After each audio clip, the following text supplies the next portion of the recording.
नमस्कार, मैं सौरभ मिश्रा बिहार विशेष की श्रृंखला में स्वागत करता हूं।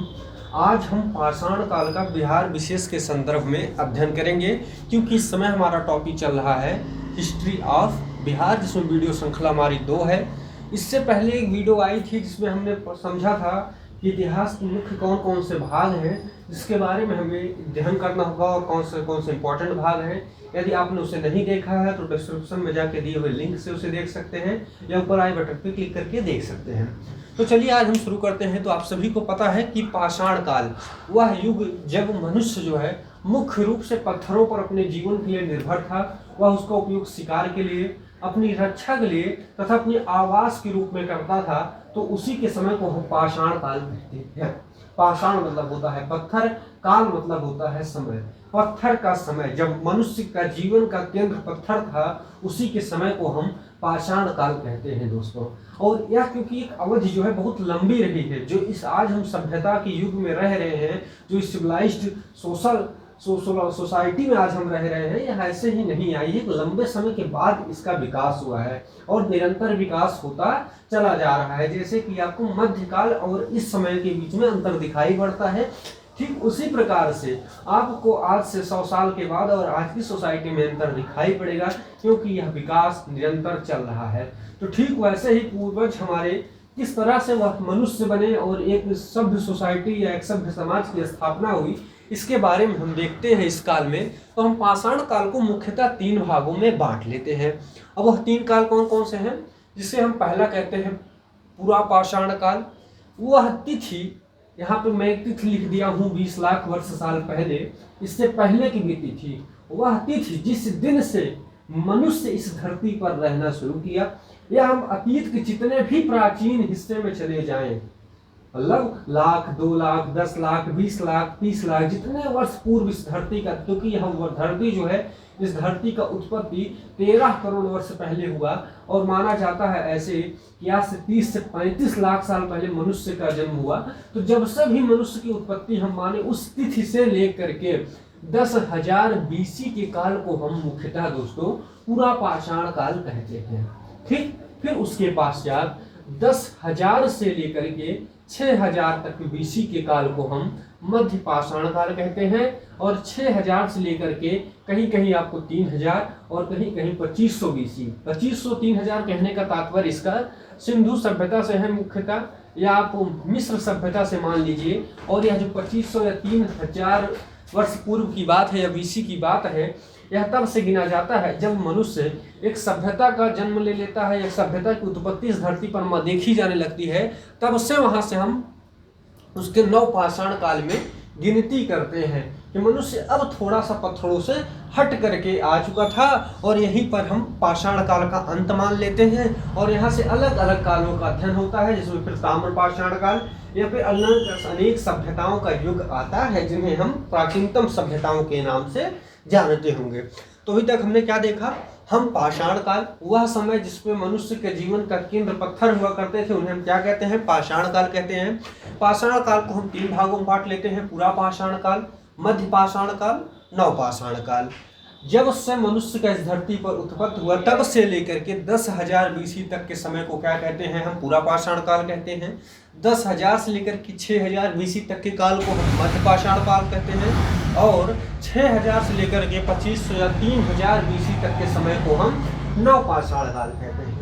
अच्छा, अब आपके मन में सवाल आ रहा होगा कि हम इन काल का आधार जो है क्या है, जो मुझे पाषाण काल, पूरा पाषाण काल, मध्य पाषाण काल, नव पाषाण काल में इसको डिवीजन कर रहे हैं, तो इन किन आधारों पर कर रहे हैं। हम क्यों कहते हैं कि 10,000 साल के पहले के काल को पूरा पाषाण काल कहते हैं, क्यों हम कहते हैं कि 6,000 साल के बाद को नव पाषाण काल कहते हैं, ऐसा क्या है, हमारा कुछ आधार तो होना चाहिए ना किसी चीज को डिफाइन करने के लिए। तो दोस्तों यहाँ पे जो मुख्यतः आधार लिया गया है वह है इनके द्वारा उपयोग की जाने वाली वस्तुएं। जैसे कि हम जब पाषाण काल की बात करें तो उस समय मनुष्य की जो पत्थरों का उपयोग कर रहा था, उनकी कोई आकृति निश्चित नहीं थी। वह किसी भी पत्थर को उठा करके अपने शिकार भर के लिए प्रयोग करता था, वह उन्हें निर्मित नहीं करता था, अपने उपकरणों को वह निर्माण नहीं करता था, वह प्रकृति में जैसे पाता था वैसे ही उनका इस्तेमाल कर लेता था। उस समय के काल को माना जाता है कि मनुष्य आकृति में थोड़ा बड़ा होता था वर्तमान समय के हिसाब से, उसे ना आग का ज्ञान था, ना उसे पहिए का ज्ञान था, फसल वसल का तो बात ही नहीं उत्पन्न होती है पाषाण काल पूरा पाषाण काल में। मतलब मनुष्य एक बिल्कुल समझ लीजिए कि वह दूसरों पर निर्भर था, वह प्रकृति पर निर्भर था, वह किसी प्रकार का उत्पादक ना था, केवल जैसे तैसे अपने जीवन वह काट रहा था, पत्थरों पर से शिकार करता था, वो भी उन पत्थर के उपकरणों का भी निर्माण वह स्वयं नहीं करता था, जैसे प्रकृति में पाता था वैसे उनका उपयोग कर लेता था, और वह गुफाओं में रहता था, पहाड़ों के ऊपर रहता था, पेड़ों के ऊपर रहता था। और इस काल के विशेष संदर्भ में हम बात करें कि जो भारत में इसके प्रमुख पूरा स्थल कहाँ कहाँ पर है। पूरा स्थल मतलब होता है वह स्थान जहाँ से हमें ऐतिहासिक साक्ष्य प्राप्त होते हैं दोस्तों, उसे हम पूरा स्थल या आर्कियोलॉजिकल साइट के नाम से जानते हैं। और ऐसे कौन कौन से स्थान है दोस्तों? तो पहला है पहलगांव जो जम्मू एंड कश्मीर में स्थित है। दूसरा है सोन नदी घाटी सभ्यता जो कि मध्य प्रदेश में स्थित है। और दूसरा है बेलन नदी घाटी सभ्यता, यह कहाँ पर स्थित है? ये यूपी में स्थित है। ठीक, ये हमारा पाषाण काल था। छोटा सा परिचय मैंने आपको दिया कि थोड़ा सा आपको समझ बनी रहे। अब आ जाए हम मध्य पाषाण काल किसे कहते हैं। तो दोस्तों मध्य पाषाण काल में हमें मनुष्य के जीवन में क्या परिवर्तन दिखाई पड़ते हैं? हमें यहाँ पे मुख्यतः दो परिवर्तन दिखाई पड़ते हैं। नंबर एक, अब तक मनुष्य जिन उपकरणों का उपयोग केवल प्रकृति पर निर्भर था, मतलब जैसे प्रकृति से पत्थर को पाया ठीक उसी प्रकार से उसे अप्लाई कर दिया, उसका उपयोग कर लिया, वही मनुष्य अब दिखेंगे आपको तो पत्थर से पत्थर को तोड़ करके दबाव बना करके अनेक प्रक्रियाओं से वह अब उपकरणों का निर्माण करने लगा है। उसके उपकरण अब छोटे हो गए हैं तथा पहले की अपेक्षा वो अब शार्प हो गए, छोटे हो गए, उपकरणों का निर्माण करने लगा, जिसके आधार पर इसे मध्य पाषाण काल, क्योंकि यहाँ से यहाँ तक परिवर्तन दिखाई पड़ता है, नंबर एक परिवर्तन। और इन्हीं के कारण जो मध्य पाषाण काल के उपकरण हैं उन्हें हम कहते हैं लघु पाषाण उपकरण। अब आपने कई बार यह नाम सुना होगा कि लघु पाषाण उपकरण प्राप्त हुए, लघु पाषाण उपकरण प्राप्त हुए, पर आपने दिमाग में कभी ध्यान नहीं दिया होगा कि इसे लघु पाषाण उपकरण क्यों कहते हैं। क्योंकि दोस्तों इसके पहले जो मनुष्य के उपकरण थे वो काफी बड़े हुआ करते थे, उनकी कोई निश्चित आकृति नहीं थी। लेकिन अब वहीं पर मनुष्य लघु पाषाण उपकरणों का निर्माण करने लगता है। और इसके उपकरणों की बात करें तो हैंडेस, क्लेबर, स्क्रैपर, कुल्हाड़ी इत्यादि उपकरणों का यह निर्माण करने लगता है। अब इससे संबंधित कुछ प्रमुख पुरास्थलों की बात कर लें दोस्तों, तो एक है बेलन नदी घाटी जो कि यूपी में है, एक है भीमबेटका जो कि मध्य प्रदेश में है, और तीन प्रमुख हैं सराय नहरराय, महदहा, दमदमा। ये तीनों ही यूपी के प्रतापगढ़ जिले में स्थित है। और इस बात को आप इसमें जिला भी याद रख लीजिएगा क्योंकि कई बार एग्जाम में पूछ लिया जाता है। यूपी के प्रतापगढ़ जिले में सराय नहरराय, महदहा, दमदमा। और इनके महत्व इसलिए है क्योंकि यहाँ से हमें मध्य पाषाणिक संस्कृतियों के बारे में नॉलेज होती है। मतलब वहाँ पे हमें उस काल का थोड़ा गाँव के टाइप में परिवेश दिखाई पड़ता है, कुछ कच्चे घर दिखाई पड़ते हैं, कुछ अमूल चूल ऐसे परिवर्तन दिखाई पड़ते हैं जो अन्य स्थानों पर न प्राप्त होते हैं। इस वजह से भी इन तीनों पुरास्थलों का विशेष महत्व बन जाता है।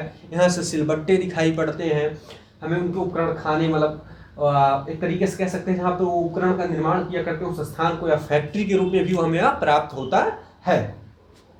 अब वहीं आगे हम चले और यहाँ पर एक और होता है मध्य पाषाण काल में मनुष्य अब तक जो कच्चे मांस का सेवन करता था, यहाँ पे हमें आग के साक्ष्य यानी आग के रूप में दोस्तों बात करें तो हमें लकड़ियों के जले हुए जीवाश्म प्राप्त होते हैं, जिससे यह तर्क निकाला जाता है कि यहाँ पर मनुष्य आग का परिचित हो चुका था और वह आग का प्रयोग मांस को पकाकर खाने तथा अपनी सुरक्षा के उद्देश्य से करने लगा था। अब दोस्तों हम आगे चलते हैं और आ जाए नवपाषाण काल में। अब हम नवपाषाण काल की बात करें दोस्तों तो नवपाषाण का जो समय होता है वह 6000 से लेकर के 3000 या 2500 के मध्य दिखाई पड़ता है।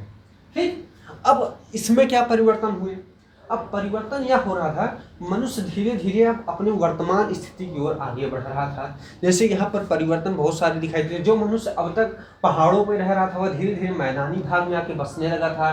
जैसे आपको गंगा के क्षेत्र में, बिंद के क्षेत्र में और सिंधु के मैदानी क्षेत्र में हमें यहाँ पर इंसानों की हलचल दिखाई देने लगती है। मुख्यतः उत्तर भारत में, दक्षिण भारत में भी कुछ जो महापाषाणिक संस्कृतियां हमें दिखाई पड़ती, तमिलनाडु साइड वहाँ पर कुछ साक्ष्य प्राप्त होते हैं। लेकिन मुख्य रूप से तो उत्तर मध्य भारत में हमें अब मनुष्य पहाड़ों को छोड़ करके मैदानी भागों में निवास के साक्ष्य मिलने लगते हैं दोस्तों। और इनके जो उपकरण थे अब यह पहले से और अधिक शार्प हो गए थे। अब यह उपकरण के रूप में जो है हड्डियों के भी उपकरण बनाने लगे थे, जो अभी तक पत्थरों के उपकरण बना रहे थे। साथ ही साथ उनमें जो है दोस्तों अब यह हत्थे वगैरह भी लगाने लगे थे तथा उन्हें घिस घिस करके और ज़्यादा सुडौल आकृति दे करके और ज़्यादा शार्प करने लगे थे।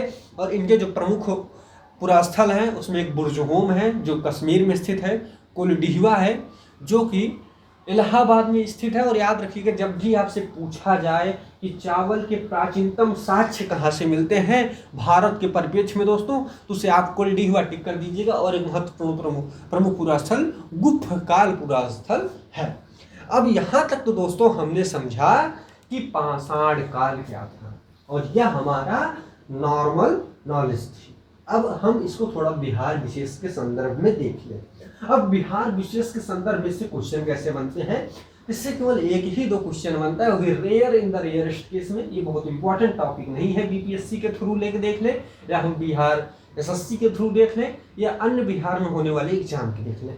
कभी कभी क्वेश्चन पूछ लिया जाता है तो एक साधारण सा क्वेश्चन पूछा जाता है मेरे दोस्तों कि पूरा पाषाण काल के साक्ष्य बिहार में किस जिले से प्राप्त हुए हैं या किस क्षेत्र से प्राप्त हुए हैं। ऐसे ही साक्ष्य में मध्य पाषाण काल या नव पाषाण काल के बारे में पूछ लिया जाता है। तो बस हमें इतना देख लेना कि किसके साक्ष्य कहाँ कहाँ पर मिले हैं।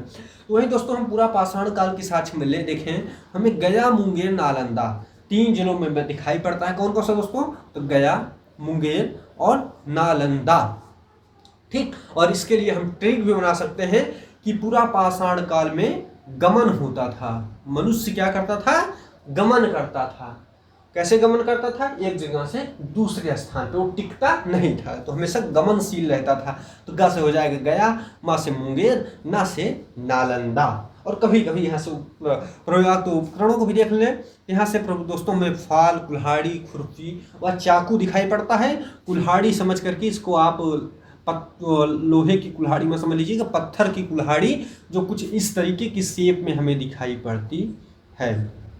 ठीक, और यहाँ पे बाद में हड्डी का वो बांध देते हैं लोग हत्था, तो जिससे वह उसको उपयोग करते हैं। और कभी कभी क्षेत्र पूछ लिया जाए तो यहाँ पर आप दक्षिणी पूर्वी बिहार या मुख्य रूप से दक्षिणी बिहार आप भी टिक कर सकते हैं, क्योंकि अगर हम बात करें तो गया और नालंदा यह दक्षिणी बिहार का हिस्सा हो जाएगा। और जो मुंगेर है या इसको आप हम दक्षिणी और पूर्वी दोनों बिहार कह सकते हैं, तो इस वजह से आप इसको दक्षिणी पूर्वी बिहार हमने यहाँ पर लिखा हुआ है। वही अगर दोस्तों हम मध्य पाषाण काल की बात करें तो मध्य पाषाण काल के उपकरण हमें दोस्तों केवल मुंगेर से प्राप्त होते हैं, याद रखना है। और यहाँ से छोटे तेज धार वाले लघु पाषाण उपकरण दिखाई पड़ते हैं। वही नव पाषाण काल उपकरण की बात करें, नव पाषाण उपकरण दोस्तों बहुत ही प्रसिद्ध है, बहुत ही इंपॉर्टेंट है, ज़्यादातर यही पूछे जाते हैं। कि ये चिराद जो कि सारण में स्थित है और चेचर जो कि वैशाली में स्थित है, और इन दोनों के आधार पर हम कह सकते हैं दोस्तों पश्चिमी बिहार से या हमें उपकरण दिखाई पड़ते हैं कहाँ के, नव पाषाण काल के। तो इसी तरह दोस्तों आज हमने मुख्य रूप से किसका अध्ययन किया, तो पाषाण काल। किसके संदर्भ में दोस्तों, हमने आज बिहार के विशेष संदर्भ में पाषाण काल कर को देखा। उम्मीद करता हूं कि आपको इस टॉपिक से संबंधित सारे कंफ्यूजन दूर हो गए होंगे। जिनको नहीं पता था उन्हें सारी नॉलेज मिल गई होगी। यदि कोई कंफ्यूजन रह गया तो आप मुझे कमेंट बॉक्स में पूछ सकते हैं। यदि मेरा पढ़ाया हुआ चैनल चीज़ें आपको पसंद आई हो, मेरा पढ़ाने का तरीका पसंद आया हो दोस्तों, इस इतनी सारी मेहनत को एक छोटी सी चीज़, एक वीडियो को लाइक कर दीजिएगा और चैनल को सब्सक्राइब करके बेल आइकन दबा लीजिए, जो कि बिल्कुल मुफ्त है, जिसमें कोई फीस नहीं लगती है। मिलेंगे आपको अगले वीडियो में, जिसमें हम बिहार के विशेष संदर्भ में दोस्तों किसकी बात करेंगे, तो वैदिक काल के बारे में हम अगले वीडियो में अध्ययन करेंगे। तब तक के लिए धन्यवाद।